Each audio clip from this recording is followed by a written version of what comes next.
Every April 27, Filipinos commemorate the Battle of Mactan, the fateful day when Lapu-Lapu led his tribe to repel Spaniards from invading our shores.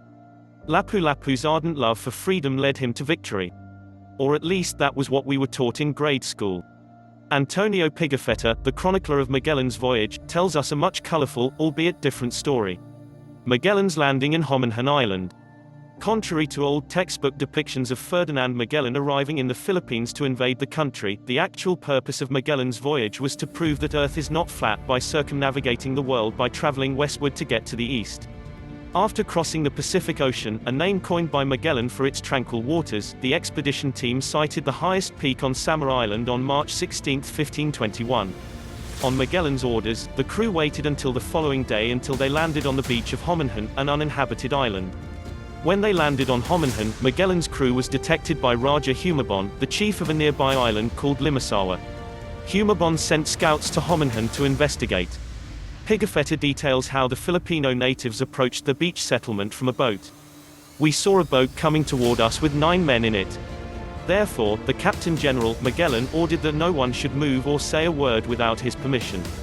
When those men reached the shore, the chief went immediately to the Captain General, giving signs of joy because of our arrival.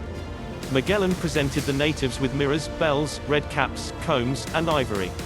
In exchange, the natives offered the foreigners fish, wine, and bananas, which the Spaniards mistook for figs. The Captain General, seeing that they were reasonable men, ordered food to be set before them, and gave them red caps, mirrors, combs, bells, ivory, bocasine, and other things. When they saw the captain's courtesy, they presented fish, a jar of palm wine, which they call uraka alec, figs more than 1 palm long. They had nothing else then, but made us signs with their hands that they would bring ume or rice, and coconuts and many other articles of food within 4 days. Magellan was caught between feuding chieftains. The highest ranks in society in pre-colonial Philippines were composed of local chieftains or datus who cooperated or competed against each other. In some places, there was a pecking order among the ranks of the datus. Vassals or subordinate datus were less powerful leaders who allied themselves with datus who controlled trade and had more resources. Magellan and his crew witnessed this play of politics, but did not recognize its dynamics. They even mistook these local chieftains for kings, which they were not. One of the kings, with whom Magellan forged a close friendship, was Raja Humabon of the small island of Limasawa. Humabon was a rival of one of the chiefs on Mactan Island, Lapu-Lapu. Another chief in Mactan, Datu Zula, was also wary of Lapu-Lapu. Pigafetta writes, on Friday, April 26, Zula, a chief of the island of Mactan, sent one of his sons to present 2 goats to the Captain General, and to say that he would send him all that he had promised, but that he had not been able to send it to him because of the other chief Kilapu-Lapu, Lapu-Lapu, who refused to obey the king of Spania. Because of this, Magellan promised to eliminate the king, who would not recognize the superiority of Spanish crown. In one of their encounters with datus aboard the Victoria, Magellan demonstrated the superiority of Spanish armor and weapons, to the amazement of the locals. Pigafetta described the encounter in proud detail. Magellan fervently believed that his men were so superior to the natives that he allowed 49 of his crew to face off against a force of 1,500 enraged natives. He was so confident that he refused the help of his allies, Raja Humabon and Datu Zula, and asked them to just watch how they fought. The Christian king, Humabon, would have aided us, wrote Pigafetta, but the captain told him before we landed, not to leave his Balanghai, but to stay to see how we fought. Chiefs Humabon and Zula obeyed, to Magellan's demise. Magellan was an excellent explorer and navigator, but he was no battle tactician. Refusing the help of the 2 chiefs was his first big mistake at the Battle of Mactan. A lopsided Battle of Mactan.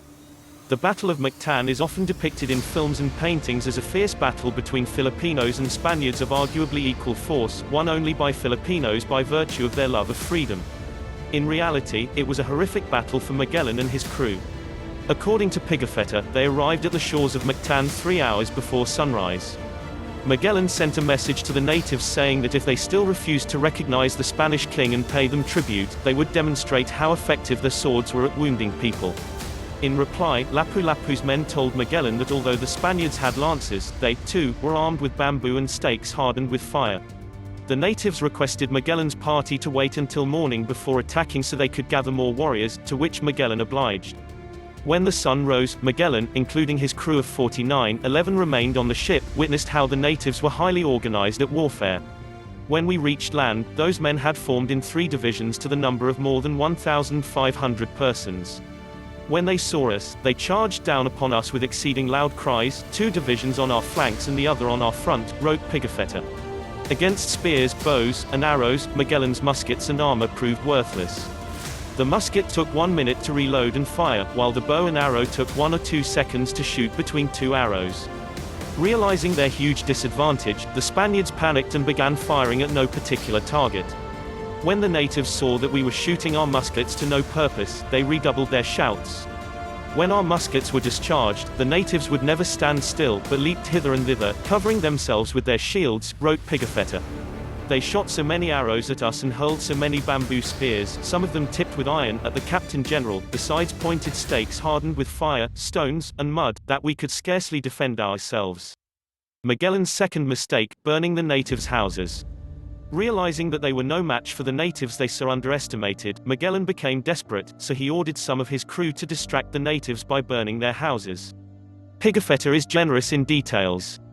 When they saw their houses burning, they were roused to greater fury, described Pigafetta. 2 of our men were killed near the houses, while we burned 20 or 30 houses. So many of them charged down upon us that they shot the captain through the right leg with a poisoned arrow. The wounded Magellan ordered his men to retreat more slowly, but the enraged natives were relentless at the pursuit. The natives shot only at our legs, for the latter were bare, and so many were the spears and stones that they hurled at us, that we could offer no resistance. We continued to retire from the shore, always fighting up to our knees in the water. The natives continued to pursue us, and picking up the same spear 4 or 6 times, hurled it at us again and again. Magellan's death. According to Pigafetta, it was not Lapu-Lapu who slayed Ferdinand Magellan, but many natives, probably battle-hardened, evidenced by their proficiency with spears and very large bolos. This was something that Magellan and his company did not expect. Recognizing the captain, so many turned upon him that they knocked his helmet off his head twice, but he always stood firmly like a good knight, together with some others. Thus did we fight for more than 1 hour, refusing to retire farther.